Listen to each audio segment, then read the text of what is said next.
নারীর ফিতনা। যুবকদের জন্য এই ফিতনার প্রতি বেশি লক্ষ্য রাখা দরকার। সৃষ্টিগতভাবে আল্লাহ তাআলা মানুষকে দুর্বল করে সৃষ্টি করেছেন। কোরআনের আয়াত ওয়াখুলিকাল ইনসানু দাঈফা, সৃষ্টিগতভাবে মানুষ দুর্বল।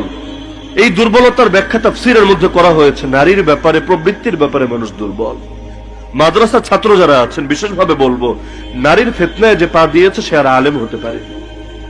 নারীর ফিতনায় হিফজখানায় থাকতে যে পা দিয়েছে সে আর হাফেজ হতে পারে। সাধারণ যুবকদের মধ্যে নারীর ফিতনায় যারা পা দিয়েছে একজনও ইসলামের উপর অবিচল থাকতে পারে। এই যুগে এক শব্দ খুব শুনে না, ডিপ্রেশন। আরে মুসলমানের আবার ডিপ্রেশন কি?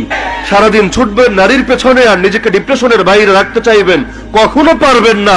ডিপ্রেশনের বাইরে থাকতে চাইলে দ্বীনের পথে আসতে হবে। দ্বীনের পথে যারা থাকে এরা গাছের তলায় থেকেও যে সুখ পায়, আপনি হোয়াইট হাউসের মধ্যেও সেই সুখ পাবেন না। এই সমাজ এমন একটা সমাজ যেই